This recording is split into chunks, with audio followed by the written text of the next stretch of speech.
If you want to maintain good health, you've got to start with what you're putting in your body. One piece of literature about low cholesterol foods. The right kind of exercise can be as powerful as many forms of medication. Insufficient sleep is a chronic epidemic for the United States. Here are some of today's headlines in health. The sun is getting some good attention thanks to recent studies that highlight benefits of its vitamin D-rich rays. But haven't we been slathering on the SPF to ward off skin cancer? Well, we're going to talk about how much sun is too much. Since the massive peanut recall and salmonella outbreak, President Obama has called for a complete review of the FDA.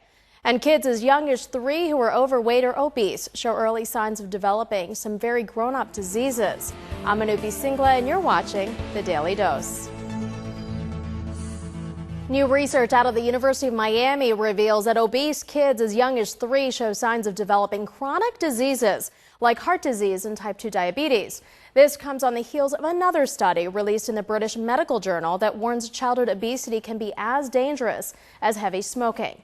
It's not news that overweight kids have more health problems, so why are childhood obesity rates climbing? And is new attention to the problem indicative of change in a healthier direction? Here are the facts. The number of adolescents who are overweight or obese has actually tripled since 1980.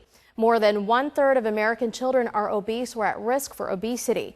Being overweight during childhood and adolescence increases the risk of developing high blood pressure, high cholesterol, respiratory problems, orthopedic problems, depression, and even type 2 diabetes. Obesity has a huge economic impact as well on the U.S. healthcare system. The hospital costs alone associated with childhood obesity were estimated at $127 million between 1997 and 1999, more than triple what it was between 1979 and 1981. But what's really the answer here? Dr. Deb Edberg is a family physician. Let's talk a little bit about this issue of childhood obesity and some of the valiant efforts to combat it. Welcome, Dr. Edberg. Thank you. So tell us, we've seen some of these statistics, and it looks like childhood obesity is on the rise. It almost seems like it's at epidemic proportions. Would you agree with that assessment? I would agree. I think that anyone in primary care is really seeing quite a bit more obesity, especially in children and at really surprisingly young ages. So Dr. Edberg, what would you say is the root or at the heart of this problem? I think obesity is a pretty complex issue. I don't think that there's any real one identifiable root of the problem. Even amongst individuals, each person has their own set of issues that can contribute to obesity. I think in general our society has changed quite a bit. Our lifestyles have changed. We are a lot more sedentary than we used to be. We spend a lot of time indoors watching TV, playing on the computer, playing video games. We're a lot less inclined to go outdoors. And we also were working harder than we ever worked before. We don't spend as much time going to the grocery store, preparing fresh meals. It's easier to pick up processed foods or fast food or frozen food, and it's difficult to maintain a healthy lifestyle. And all of those things are being reflected probably on our children as well.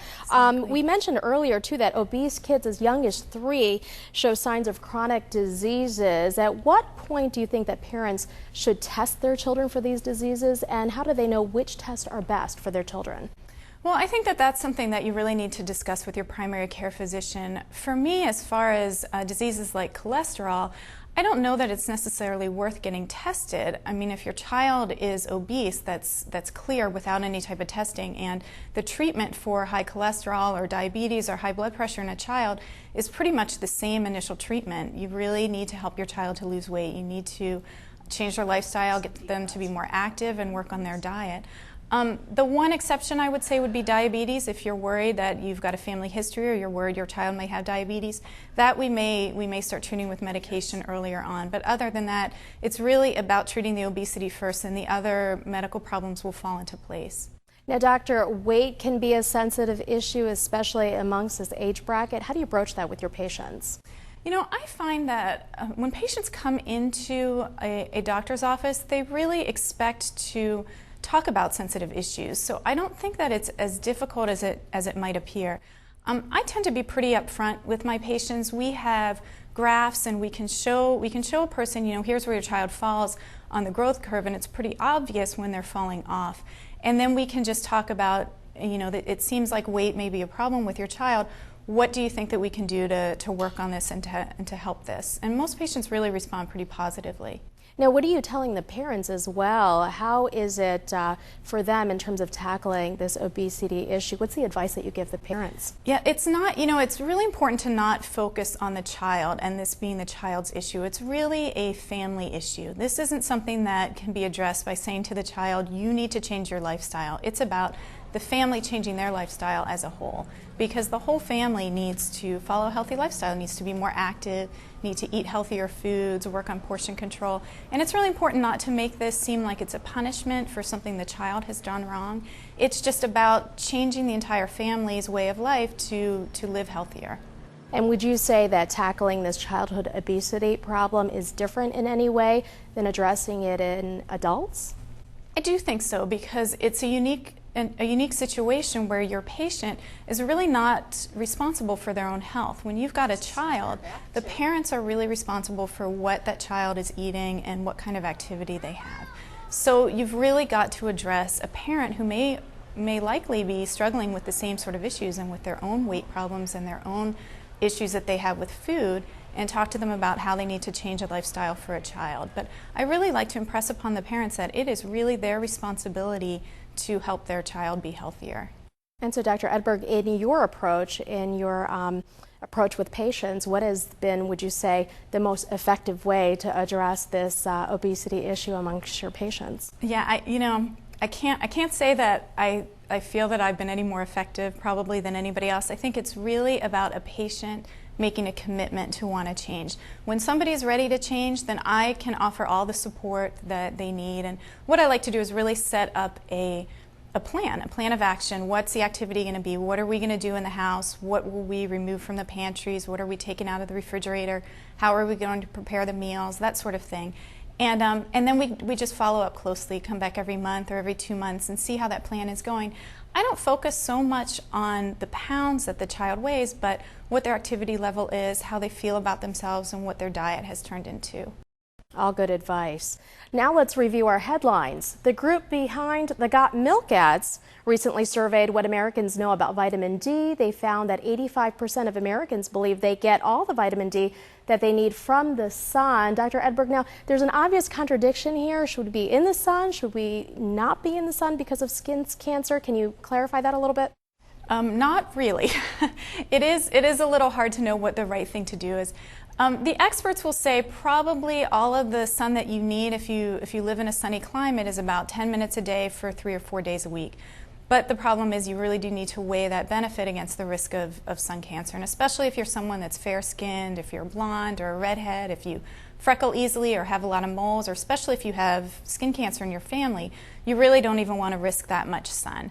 Fortunately, you have an option in that you can get supplementation with vitamin D through supplements or through milk or vitamins that you eat.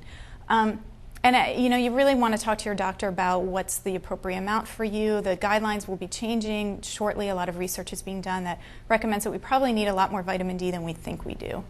Okay, and the peanut product recall and salmonella outbreak may end up having a silver lining.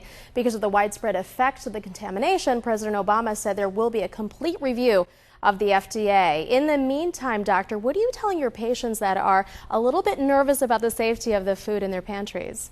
Yeah, it's a tough issue. I think the important thing to remember is these outbreaks are really few and far between. We worry about them a lot because they make the news and we hear a lot about the devastating consequences, but it is still pretty rare to have something like this happen. If you're nervous about it, if you're nervous about something in your pantry, you can check out the FDA website and see if there's any recalls that they've had or if there are any foods that are of concern.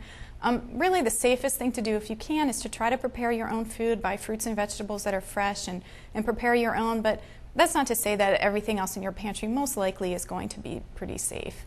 Okay, well that's what's going on in the health world. Dr. Edberg, thanks for being here. Thank you for having me. Next time we'll talk about the cutting-edge new techniques used to detect colon cancer, an herb that's getting some healthy attention, and the hot debate over public schools going organic. We'll get to the bottom of these stories next time on The Daily Dose.